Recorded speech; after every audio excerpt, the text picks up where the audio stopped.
Hello friends, কেমন আছো তোমরা সবাই? আমার আরেকটি নতুন ভিডিওতে তোমাদেরকে জানাই স্বাগত।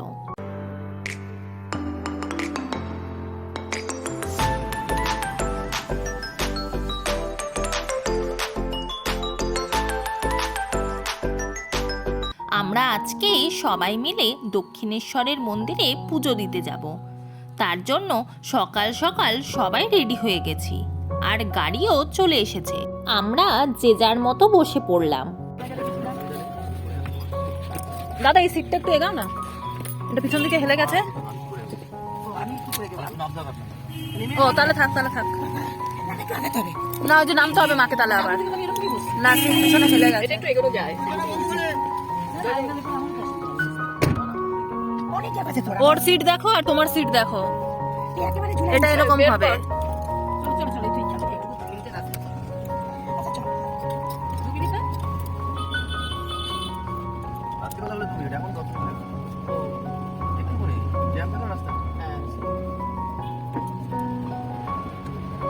গল্প করতে করতে চলে এলাম মায়ের মন্দিরে। এত সামনে যে 5 থেকে 10 মিনিটের মধ্যে পৌঁছে গেলাম। এই যে মন্দিরের গেট, দেখেই বুঝতে পারছো। এরপর আমরা সামনের দিকে এগিয়ে যাব, তারপর গাড়িটা পার্কিং করা হবে। পুজো দেওয়ার জিনিস কোথা থেকে নেবো? ও গেটের কাছে আছে। আচ্ছা আচ্ছা আচ্ছা, এটা গেটের কাছেই পাবা। সব রকম আছে। এরপর গাড়িটা পার্কিং করে নিল, আর আমরাও নেমে পড়লাম। চলো এবার প্রথমেই যাব পুজো দেওয়ার জন্য ডালা কিনতে।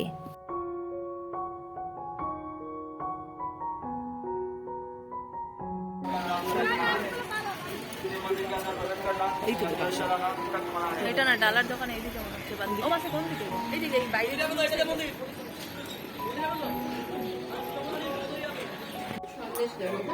এরকম দেবো মা?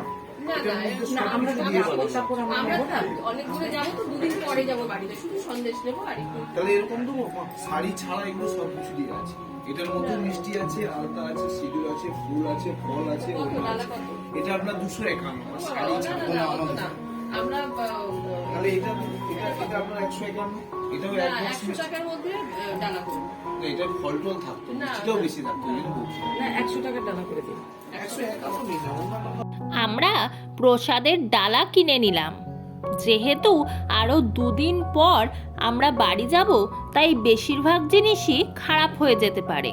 তাই অল্প কিছু নিয়েই যাচ্ছি মায়ের দর্শন করতে। আর তাড়াতাড়ি যাচ্ছি যাতে মন্দির বন্ধ হওয়ার আগে ঢুকতে পারি। কিন্তু মনে হয় ভিতরে ফোন অ্যালাউ করবে না। তাও চলো সামনে গিয়ে দেখি। যদি অ্যালাউ করে তাহলে তো খুবই ভালো, তোমাদের ভিতরটা দেখাতে পারবো। পুজো দিয়ে চলে এসেছি বাইরে। গেটের কাছে যেতেই ফোন আর বড় হ্যান্ডব্যাগ এইসব কিছু অ্যালাউ করলো না। তাই জিনিসগুলো মেশোর হাতে দিয়ে আমরা 4 জন গেছিলাম পুজো দিতে। মেশোকে বললাম জিনিসগুলো জমা রেখে আসতে, কিন্তু মেশো বলল আমি দেখেছি, আর যাব না, তোমরা যাও। তাই আমরাই চলে গেলাম। তবে বেশি ভিড় ছিল না। যে পরিমাণে মায়ের মন্দিরে ভিড় থাকে তার থেকে কিছুটা কম ছিল। সেই জন্য মন শান্তি করে মায়ের দর্শন করলাম ও পুজো দিলাম। এর আগে একবার আমি এসেছিলাম ছোটবেলায়, তাই সব কিছু স্মৃতিতে ছিল একটু একটু। এইবারে যেন পুরোপুরি গেঁথে গেল। চলো এবার আমরা যাচ্ছি গঙ্গার পাড়ের দিকে। এখানে কিছু ফটো তুলে তারপর আমরা এগিয়ে চলেছি।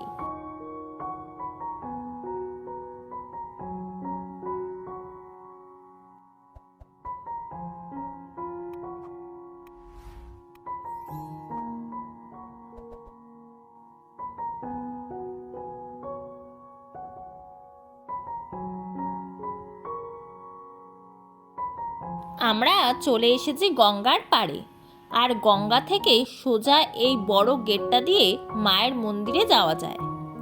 এখানে এখন আমরা কিছুক্ষণ বসবো।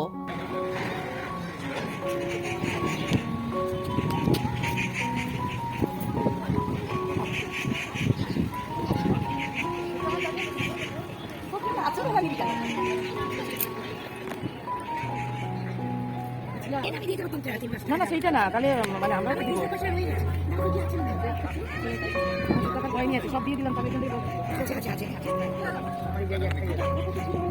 না অনেক বোতলটা ভালো করে দিবে। হ্যাঁ দাঁড়া, ওই জন্যই দিলাম। ও আস্তে আস্তে যাও কিন্তু।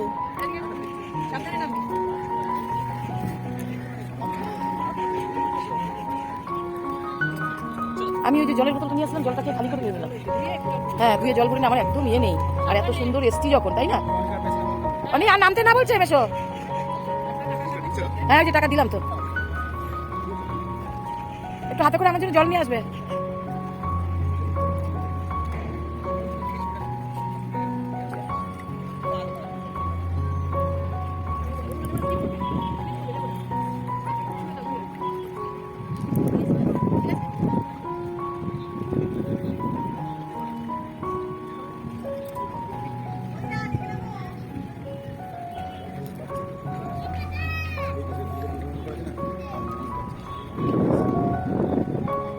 এদিকে তাকা, এদিকে তাকা।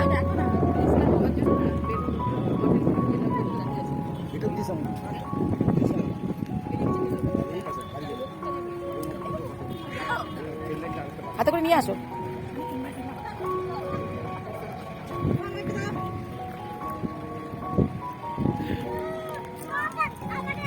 আর 3 বার হাতে মাথায় লাগাও। তুমি পাটা ধুয়ে আসো না, যাও এই পাশটা দিয়ে যাও, তাহলে তো ইয়েটা উঠে যাচ্ছে। তোমার এইসব জায়গায় আসা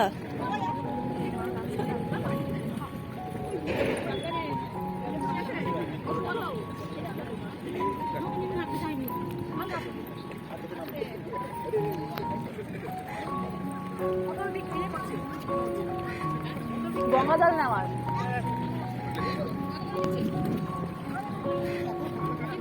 হ্যাঁ নিয়ে আসতে ভুলে গেলাম। 10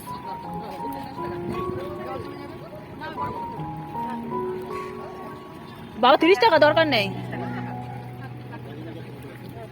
মায়ের মন্দিরে পুজো দেওয়া এবং চারপাশটা ঘুরে দেখা হয়ে গেল।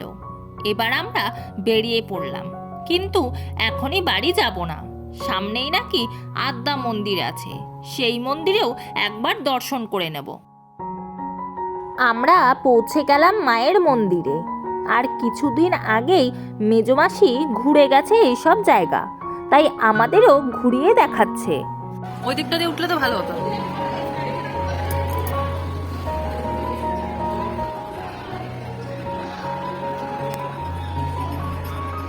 দেখো বন্ধ, আসলে দর্শন পেতাম। বন্ধ হইল না, একই টাইমে বন্ধ হয়, বললো না এখন শুধু ঘুরতে পারবে।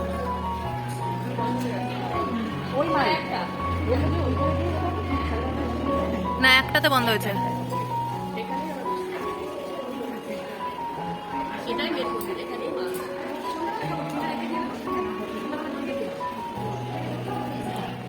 মায়ের মন্দিরে এলাম, কিন্তু দুর্ভাগ্য যে দর্শন পেলাম না। গেট বন্ধ হয়ে গেছে। এই মায়ের মন্দিরে নাকি কোনো সাধারণ মানুষ পুজো দিতে পারে না, আর ঢুকতেও দেওয়া হয় না কাউকেই। তাই এই দূর থেকেই মায়ের দর্শন করতে হয়। এবার আমরা মন্দিরের চারপাশটা ঘুরে দেখব। আর এইখানে ঠাকুরের ভোগ খাওয়ানোর কুপন দেওয়া হয় সকাল 8টা থেকে দুপুর 12টা পর্যন্ত। তারপর ভোগ বিতরণ শুরু হয়। তো চলো আমরা এখন চারিদিকটা ঘুরে দেখি। সামনেই রয়েছে বিশাল বড় একটি শিবের মন্দির।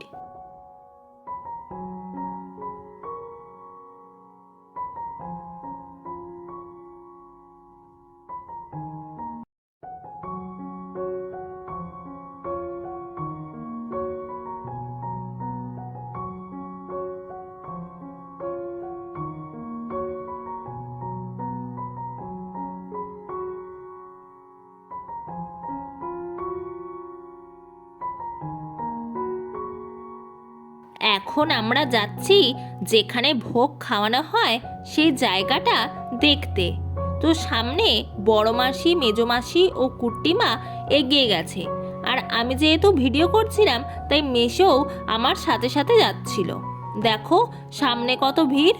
ওইখানে সবাই জুতো জমা রেখে ভোগ খাওয়ানোর ঘরে ঢুকছে। তো তো আমরা তো কুপন কাটিনি, কারণ অলরেডি মামাদের ওইখানে খাবারের অর্ডার দেওয়া হয়ে গেছে। না তো খুবই ইচ্ছা ছিল এইসব জায়গায় প্রসাদ খাওয়ার, কিন্তু দক্ষিণেশ্বরেও সেটা হলো না আর এইখানেও হলো না। তাই যেখানে খাবার খাওয়ায় সেই রুমটাই দেখতে এগিয়ে চলেছি।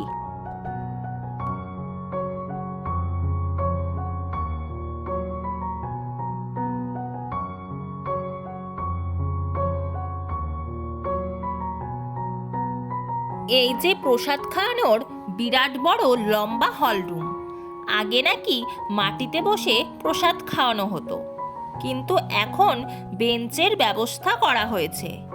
একদিকে ভালোই হয়েছে, যাদের পায়ের অসুবিধা তাদের আর কোনো রকম প্রবলেম হবে না।